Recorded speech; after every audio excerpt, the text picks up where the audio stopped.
Halo, apa kabar Anda pemirsa? Berjumpa lagi dalam Berita Mataram hari ini. Sejumlah berita penting dan menarik lainnya telah kami siapkan untuk Anda dan berikut diantaranya.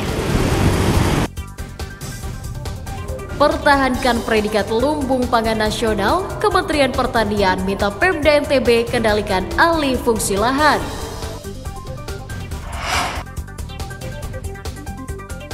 Seorang pria di Mataram diringkus polisi karena mencuri motor pengunjung rumah sakit.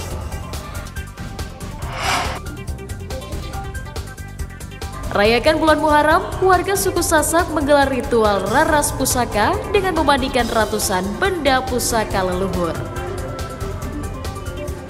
Bersama saya Rahyu Japar, inilah Berita Mataram selengkapnya.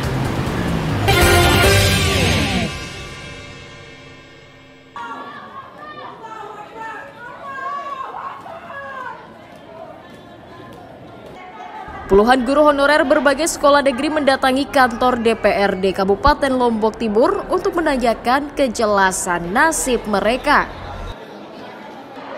Sebagian besar guru yang telah mengabdi puluhan tahun mempertanyakan peluang mereka untuk lulus pada pembukaan guru tenaga kontrak pemerintah tahun 2023. Sebelumnya mereka dinyatakan tidak lulus tes pada periode tahun 2022 lalu dan belum ada kejelasan apakah mereka akan bisa ikut tes kembali atau tidak. Para guru meminta Pemda memprioritaskan kelulusan mereka dengan pertimbangan masa pengabdian dan usia mereka yang sudah di atas 40 tahun. Kita mintalah kepada pemerintah yang selanjutnya untuk mengatensi kami yang sekitar 2.173 orang ini diangkat menjadi ASN.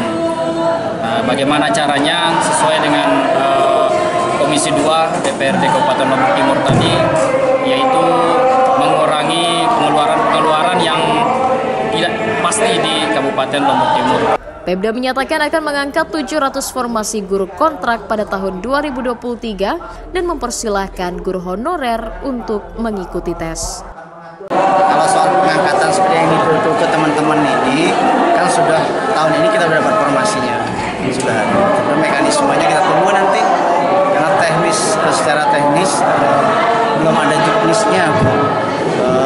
Seleksi CASN tahun ini belum turun juknisnya. Ya, kita baru terima alokasi formasi saja. Berapa ya dari yang diajukan Lombok Timur? Totalnya 793. Itu untuk ASN? Ya, P3K ya?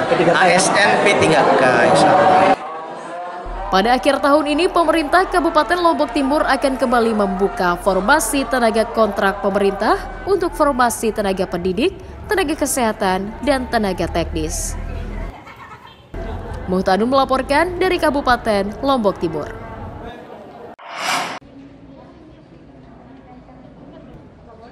Lowongan formasi ratusan pegawai pemerintah dengan perjanjian kerja kembali dibuka pemerintah Kabupaten Lombok Tengah pada tahun 2023.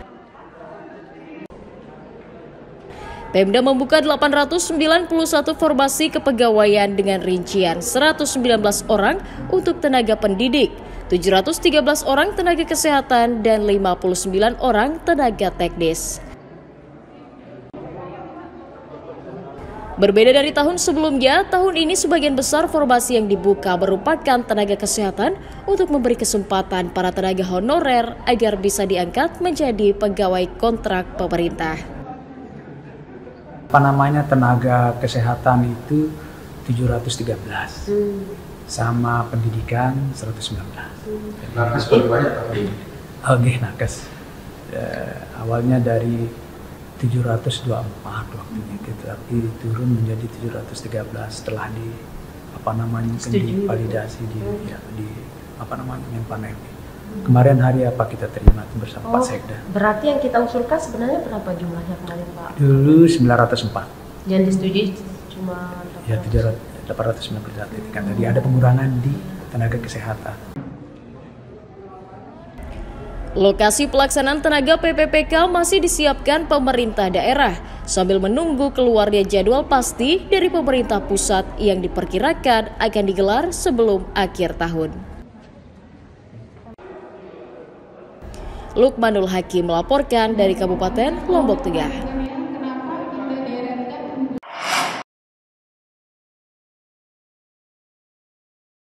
Kementerian Pertanian meminta pemerintah daerah Provinsi Nusa Tenggara Barat mengendalikan maraknya alih fungsi lahan pertanian menjadi permukiman dan perkantoran. Hal itu sangat penting untuk menyeimbangkan ruang terbuka hijau dengan permukiman serta menjaga tetap terkontrolnya hasil produksi pangan di daerah.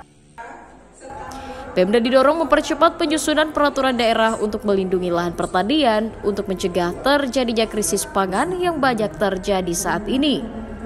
Kementerian menghitung setiap tahunnya alih fungsi lahan di NTB mencapai 10.000 hektar yang sebagian besarnya merupakan lahan produktif dengan posisi yang strategis. Selain akan mengancam ketersediaan pangan daerah, tidak terkontrolnya betonisasi dikhawatirkan akan menyebabkan bencana alam.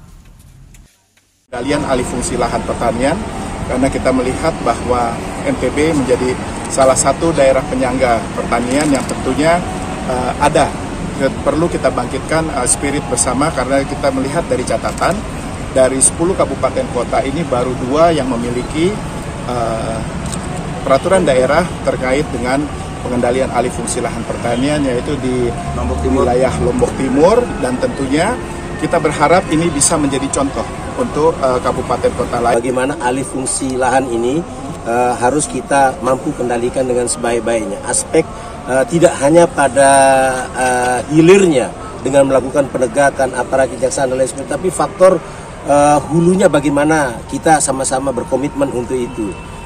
Pengendalian alih fungsi lahan ini multi stakeholder yang harus melibatkan banyak kementerian dan lain sebagainya. Menurut data Kementerian Pertanian, jumlah lahan produktif akibat alih fungsi lahan pertanian di Nusa Tenggara Barat pada tahun 2023 yang semula 300.000 hektar kini turun menjadi 266.478 hektar. Hairul Amri melaporkan dari Kabupaten Lombok Barat. Seorang pria bernama Ibnu Hajar asal Bima diringkus petugas keamanan rumah sakit, kemudian diserahkan ke Satuan Reserse Kriminal Polresta Mataram karena hendak mencuri sepeda motor pengunjung. Ibnu Hajar ditangkap saat hendak keluar area rumah sakit dan petugas parkir menanyakan tiket atau STNK yang tidak bisa ditunjukkannya. Polisi menyita 2 unit sepeda motor milik korban dan pelaku sebagai barang bukti. Tersangka tergiur ingin membawa kabur sepeda motor korban karena kuncinya masih menggantung dan korban sedang melakukan transfusi darah. Jadi modus pelaku di sini, pelaku masuk ke rumah sakit melalui pintu masuk yang ada kacis. Memang waktu itu pelaku sedang merawat istri sedang dirawat di rumah sakit, sedang ada tindakan medis istri pelaku. Ketika pelaku melihat di parkiran ada sepeda motor yang kunci motornya masih tercantol di motor, di situ timbulnya pelaku untuk melakukan pencurian. Tersangka nekat mencuri motor karena membutuhkan uang untuk biaya berobat sang istri dan biaya hidup selama di Kota Mataram. Pas hari itu saja.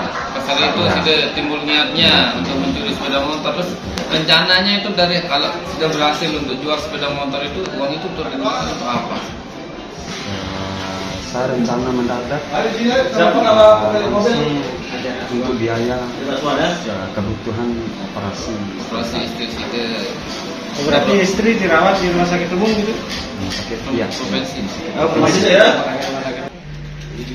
Atas ulahnya, tersangka dijerat pasal 363 KUHP tentang pencurian dengan ancaman hukuman pidana penjara 7 tahun. Awaludin dari Kota Mataram melaporkan.